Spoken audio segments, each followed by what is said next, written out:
तू अभी भी जीवित है? हाँ पिताश्री, भगवान विष्णु की कृपा से मैं बच गया।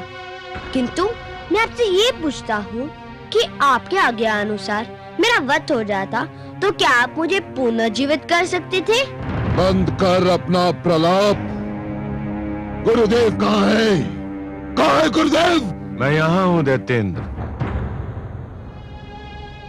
ये मैं क्या देख रहा हूँ गुरुदेव? चंड और अमर के निर्जीव स्वर, आपका पहली बार झुका हुआ सिर, और ये जीवित दुष्ट प्रहलाद, ये मैं क्या देख रहा हूँ गुरुदेव? कहीं मैं स्वप्न तो नहीं देख रहा? नहीं वत्स हिरण्यकश्यप, ये सत्य है, अत्यंत कटु सत्य। मैंने कृत्या क्रिया द्वारा प्रहलाद का अंत करना चाहा था, परंतु राक्षसी कृत्या ने उल्टे मेरे दोनों पुत्रों षंड और अमर को मार डाला। किंतु ये दोनों तो जीवित हैं गुरुदेव, ये दोनों तो जीवित हैं। यही तो खेद और लज्जा का विषय है। मेरे दोनों पुत्रों का जीवन तुम्हारे विरोधी पुत्र प्रहलाद की दया का दान है। मेरी शक्ति तुम्हारे पुत्र की शक्ति के समक्ष हार गई। मैंने आज तक कभी हार नहीं मानी, किंतु आज मैं अपनी हार स्वीकार करता हूं। नहीं गुरुदेव, नहीं।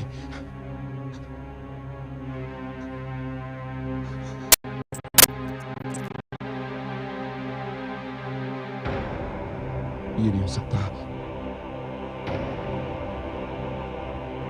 ये नहीं हो सकता,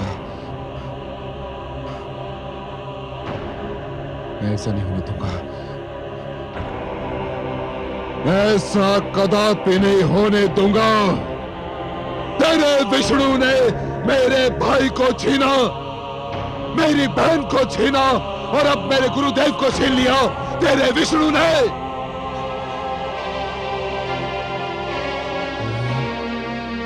अब तक केवल इसलिए बचता रहा क्योंकि मैंने तेरे वध का कार्यभार दूसरों को सौंपा, क्योंकि मैं तेरे रक्त से अपने हाथ नहीं रंगना चाहता था, किंतु अब ये अशुभ कार्य मुझे स्वयं करना होगा। नहीं, स्वामी छोड़ दीजिए मेरे पुत्र को। हट जाइए, नहीं स्वामी, हट जाइए।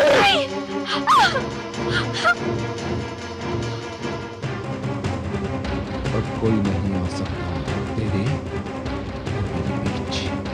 अब ये संसार देखेगा कि एक पिता अपने पुत्र का वध कैसे करता है।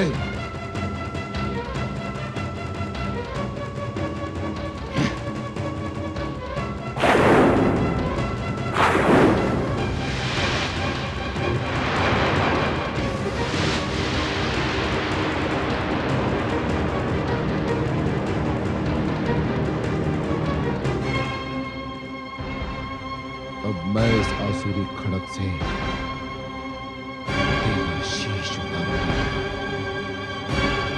सारे संसार में घुमाया जाएगा तेरा शीश, ताकि संसार में जो भी विष्णु भक्त बचा है तेरा कटा हुआ शीश देखकर विष्णु का नाम भूल जाएगा। मैं यहां बैठे सबको चेतावनी देता हूं कि कोई मेरे और इस दुष्ट के बीच आने का साहस न करे। हे आदरणीय पिताश्री, मेरे और आपके बीच तो कोई बहुत पहले से आरंभी से उपस्थित है। कौन है वो? मेरे श्री विष्णु भगवान। नहीं प्रहलाद, कहाँ है वो? मुझे क्यों नहीं दिखाई देता? आप अपने मन से झूठा अहंकार हटा दीजिए, वे आपको भी दिखाई दे जाएंगे। झूठ बोलता है तू, झूठ बोलता है। तेरे विष्णु में इतना साहस नहीं कि वो मेरे भगवान हिरण्यकशिपु के समीप आ सके।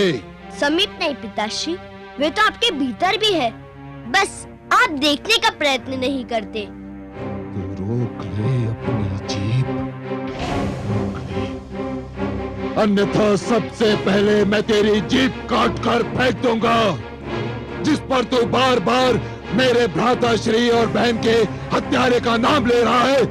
आप जीभ काट देंगे तो मैं मन ही मन उनका नाम लूंगा। मेरे विष्णु के लिए स्मरण ही पर्याप्त है। वे हर मन में है, कण कण में है। अच्छा, तो तेरा विष्णु तेरे मन में है, हर कण में है।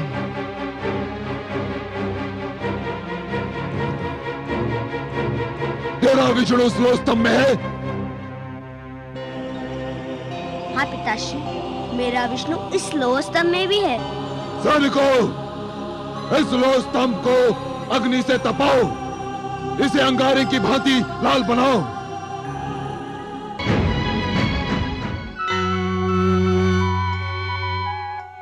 विष्णुलोक में आपका स्वागत है आदि प्रजापति। हे लक्ष्मी नारायण, रोकिए, इस नरसिंहार को रोकिए, नहीं तो अनर्थ हो जाएगा। आप ही कोई उपाय बताइए ब्रह्मा जी। मेरी समझ में नहीं आ रहा है। मैंने प्रहलाद के भाग्य लेख में उसे हिरण्यकशिपु के हाथों मारा जाना नहीं लिखा है।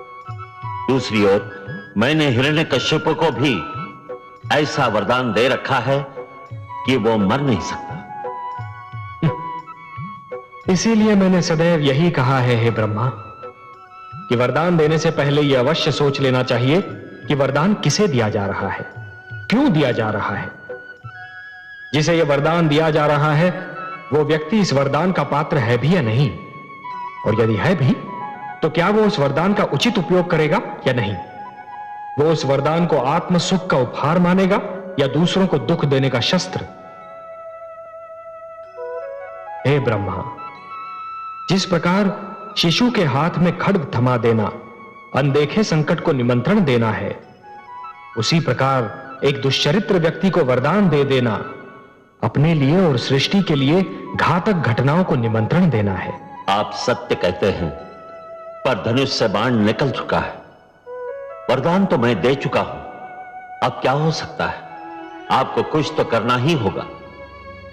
मेरे वरदान के अनुसार हिरण्यकशिपु न दिन में मर सकता है, न रात में, न घर के भीतर मर सकता है, न घर के बाहर, न धरती पर मर सकता है, न आकाश में, न कोई पशु उसे मार सकता है, न मानव अथवा देवता, न कोई अस्त्र उसकी मृत्यु का कारण बन सकता है, और न ही शस्त्र।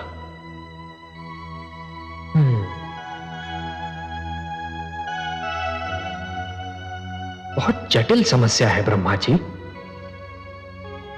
मुझे आपके वरदान का मान भी रखना है और पुत्र प्रहलाद की रक्षा भी करनी है। आप सत्य कह रहे हैं, मुझे कुछ तो करना ही होगा।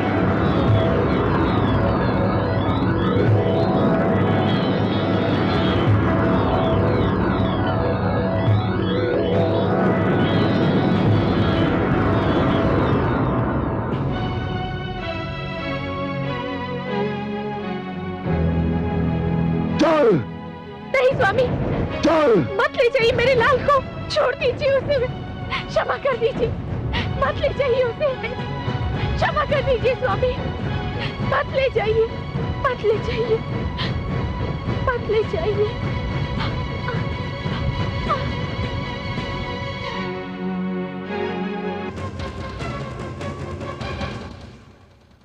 हाँ पुत्र, क्या कहा था तुमने? इस लो स्तंभ में तेरा विष्णु है। यदि इस लो स्तंभ में तेरा विष्णु है तो जा गले लग इसके, जा।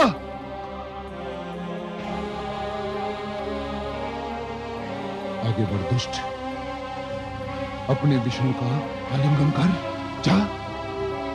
जो आज्ञा पिताश्री, आपका आशीर्वाद चाहिए। ओम नमो भगवते वासुदेवाय। ओम नमो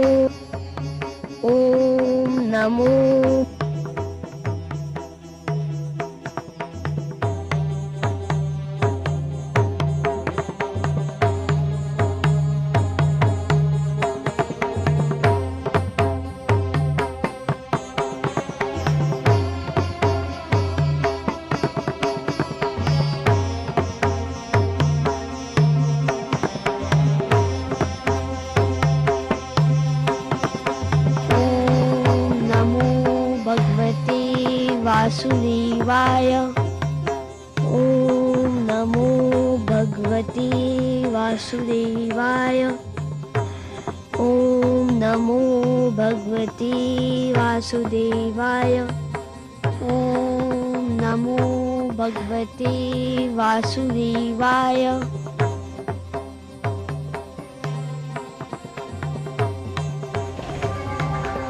मैं अपने विष्णु के गले लग गया पिताश्री। धूर्त कपटी, अवश्य तेरे पास मायावी शक्तियां हैं जिसकी सहायता से तूने इस लो स्तंभ को ठंडा कर दिया।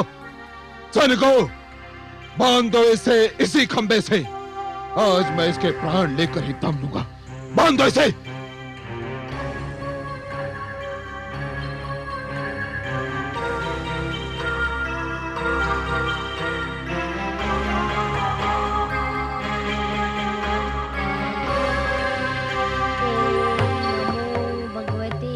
वासुदेवाय।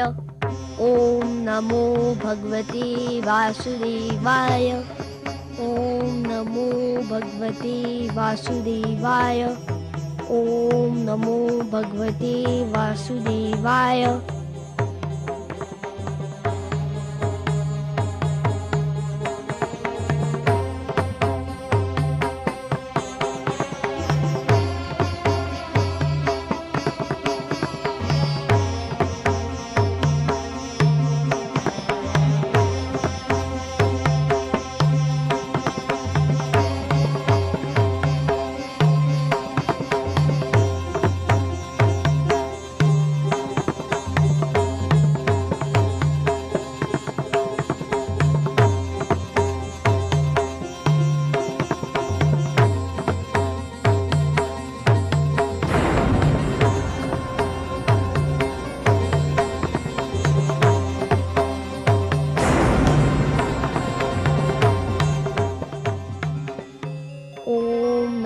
भगवते वासुदेवाय।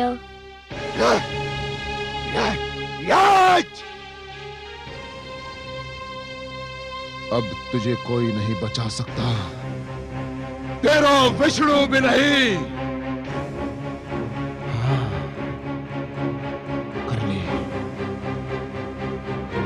कर ले अपने विष्णु का मन भर के स्मरण कर ले। यदि तेरे कथनानुसार इस स्तंभ में विष्णु है तो उसे कह कि वो बाहर निकलकर तुझे दर्शन दे और तेरे वध का दृश्य भी देखे। तो जीवित नहीं बचेगा प्रहलाद, अब तू जीवित नहीं बचेगा।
तू? कौन है तू? आगे बताना, आगे बता रहा तू।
छोड़ दे मुझे, छोड़ दे। कौन है तू? मैं तेरी मृत्यु हूं धूर्त, तेरा काल। नहीं, ये नहीं हो सकता। मैं नहीं मर सकता। मैं भगवान हिरण्यकशिपु हूं। मैं नहीं मर सकता। क्यों नहीं मर सकता दुष्ट? क्या तूने किसी माता के गर्भ से जन्म नहीं लिया है? ब्रह्मा जी ने मुझे वरदान दिया है। क्या वरदान दिया है? कि ना मैं दिन में मर सकता हूं, रात्रि में। तो देख दुष्ट, इस समय न दिन है ना रात्रि, ये संध्या काल की बेला है।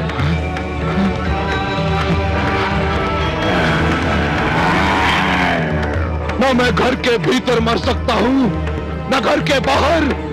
तू न घर के भीतर है न घर के बाहर, तू इस समय चौखट पर है।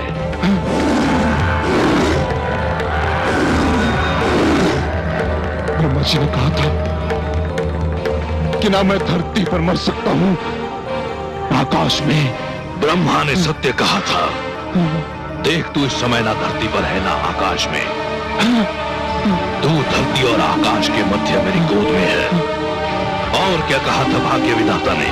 उन्होंने कहा था कि ना मुझे पशु मार सकता है न मानव। मुझे ना कोई पशु मानेगा ना मानव। मैं आधा नर और आधा सिंह, मेरा नाम नरसिंह है। और क्या कहा था? उन्होंने कहा था कि मेरी मृत्यु अशस्त्र संभव है, मैं अस्त्र से। मेरे हाथों में ना कोई अस्त्र है ना शस्त्र। मैं अपने नखों से तेरा उदर चीर कर तेरा वध करने जा रहा हूं। अरे बचाओ, अरे बचाओ, कोई। तेरा अंत निकट आ चुका है मूर्ख। तू बच जाता तो एक ऐसी परंपरा का जन्म होता जो समस्त सृष्टि के लिए अनर्थकारी सिद्ध होती। पिता जन्मदाता है, यदि वही अपने पुत्र का वध करने लग जाए तो सृष्टि का क्या होगा? बचाओ।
पापी, महापापी, अधर्मी, तूने मेरे भक्तों, संतों, महात्माओं और सत्य के पथ के पथिकों का जीवन संकट में डाल दिया था। मेरी ही इच्छा से प्रहलाद जैसे भक्त का जन्म असुर कुल में हुआ, ताकि तेरे अभिमान को तेरा ही रक्त ललकारे और संसार को यह ज्ञान भी हो कि असुरों में भी महापुरुषों का जन्म संभव है। हे नराधम, तूने ब्रह्मा से छल द्वारा एक वरदान क्या मांग लिया? तूने वास्तव में यह समझ लिया कि तुझे मृत्यु से मुक्ति मिल गई। मूर्ख, परमेश्वर के अतिरिक्त जन्म और मृत्यु के चक्र से कोई मुक्त नहीं है। तेरे मन में यह भ्रम समा गया कि तू श्रेष्ठ है, तू सर्वशक्तिमान है। हे दुर्बुद्धि, हे दुर्मते, केवल ईश्वर श्रेष्ठ है। ईश्वर, केवल ईश्वर सर्वशक्तिमान है, केवल ईश्वर सर्वशक्तिमान है।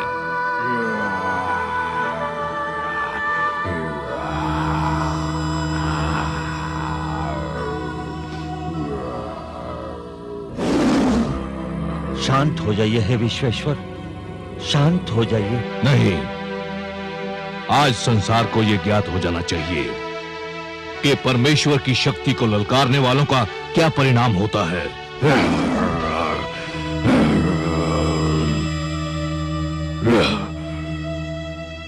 हे जनार्दन, हे लक्ष्मीपति, दुष्ट हिरण्यकश्यप अपने परिणाम को पहुंच गया है। अब अपना क्रोध रोक लीजिए। नहीं, अभिमानियों को यह ज्ञात हो जाना चाहिए कि उनका अभिमानी सिर किस प्रकार पैरों तले रौंदा जाता है।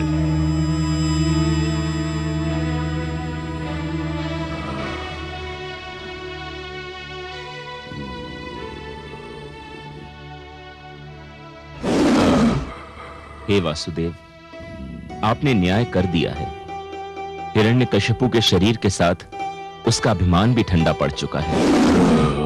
अब अपने प्रकोप को समेट लीजिए, नहीं तो समस्त सृष्टि उसकी चपेट में आ जाएगी। इस पापी ने स्वयं को ईश्वर कहा था, स्वयं को सर्वशक्तिमान कहा था, मेरे भक्तों को कष्ट दिया था। देख ले, आज समस्त संसार देख ले कि स्वयं को ईश्वर कहने वाले, स्वयं को सर्वशक्तिमान मानने वाले किस प्रकार धूल में मिला दिए जाते हैं।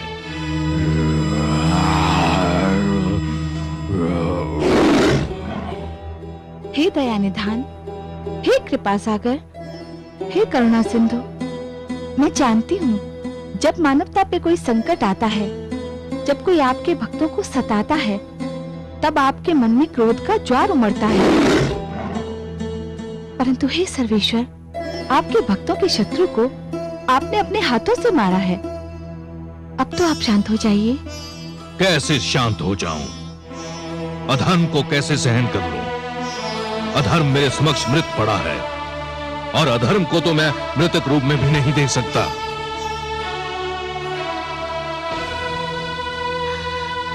पुत्र,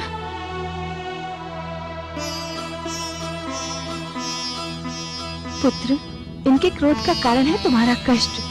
केवल तुम ही इनके क्रोध को शांत करा सकते हो। यदि इनका क्रोध शांत नहीं हुआ तो प्रलय आ जाएगी, सारी सृष्टि संकट में पड़ जाएगी। आओ पुत्र। ओम नमो भगवते वासुदेवाय। हे मेरे वासुदेव, मेरे विष्णु, मेरे मन में जन्मी से आपकी जो छवि बसी है वह बड़ी सुंदर, बड़ी कोमल, बड़ी मनमोहक है। मैंने हर पल उसी छवि को पूजा है। हे जगदीश्वर, मुझे आपके इस विकराल रूप से डर लग रहा है। मैं जानता हूँ आपके क्रोध का कारण है मुझे दी जाने वाली यातनाएं, मुझे पहुंचाया जाने वाला कष्ट। उन यातनाओं और कष्ट का आपकी कृपा से अंत हो चुका है। हे वासुदेव, विश्वास कीजिए, मैंने आपसे अपने भाई अहलाद और गुरुजन शंडर अमर के जीवन की भिक्षा अवश्य मांगी थी, परंतु पिताश्री के जीवन की भिक्षा कदापि नहीं मांगूंगा। वे आपके बैरी थे, आपने न्याय कर दिया। अब आप शांत हो जाइए और मुझे अपना वह मधुर रूप दिखा दीजिए जो मेरे मन में बसा हुआ है। हे वासुदेव, मेरी विनती सुन लीजिए, मेरी प्रार्थना स्वीकार कर लीजिए।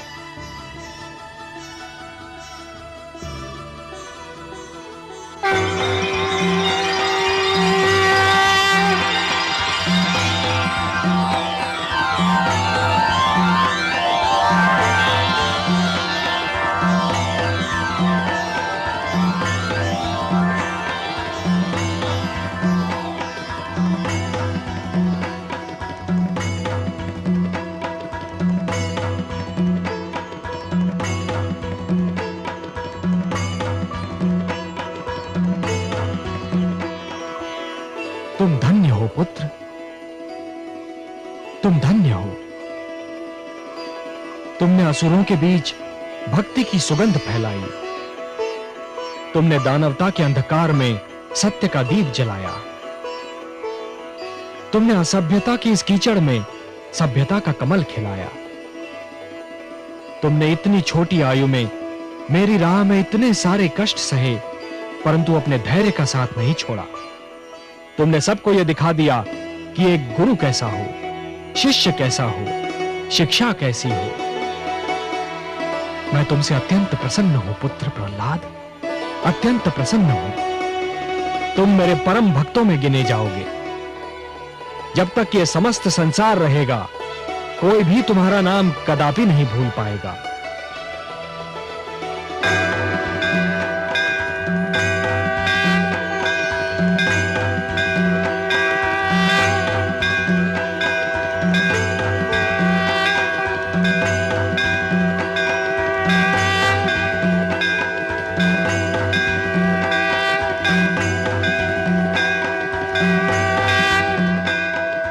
पद्मनाभ, हे वासुदेव, आपको कोटि कोटि प्रणाम। आपकी कृपा से पुनः एक बार सत्य की विजय हुई, पापी का अंत हुआ, पाप का नाश हुआ। मानवता के सबसे बड़े शत्रु हिरण्यकशिपु को आपके हाथों मोक्ष प्राप्त हुआ। महादेवी, मानव मेरी सबसे प्रिय रचना है। यह धरती तो मुझे स्वर्ग से भी अधिक सुंदर लगती है। इसलिए जब भी कोई पापी धरती की सुंदरता को नष्ट करने का प्रयास करता है, जब भी कोई नराधम मानव को या मानवता को रौंदने का प्रयास करता है, तो मैं नृसिंह बनकर उसका वक्ष स्थल फाड़ देता हूं। मैं वराह बनकर उसका उदर चीर देता हूं, या फिर मैं मत्स्य बनकर उन दुराचारियों को जल समाधि दे देता हूं। आपकी इस कृपा के लिए मानव और धरती के साथ साथ मैं भी आपके आभारी हूं कमल नयन। जिस प्रकार आपने पुत्र प्रहलाद की रक्षा की, सारी संसार की माताओं की ओर से मैं आपको धन्यवाद देती हूं। महादेवी, जिस प्रकार संतान को दूध पिलाने के लिए किसी माता को धन्यवाद नहीं दिया जाता, जिस प्रकार परिवार का पालन पोषण करने के लिए पिता को धन्यवाद नहीं दिया जाता, और जिस प्रकार फल देने के लिए वृक्ष को धन्यवाद नहीं दिया जाता, उसी प्रकार अपने भक्तों की रक्षा करने के लिए मेरा भी धन्यवाद देने की कोई आवश्यकता नहीं है महादेवी। मैं तो पिता हूं, सर्वेश्वर हूं, और यह समस्त विश्व मेरा परिवार है।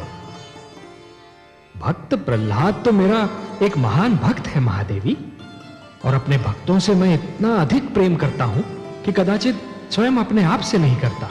सत्य है कमल नयन, इसीलिए तो हिरण्यकशिपु पर आपके क्रोध का स्मरण करके मुझे अभी भी रोमांच हो रहा है।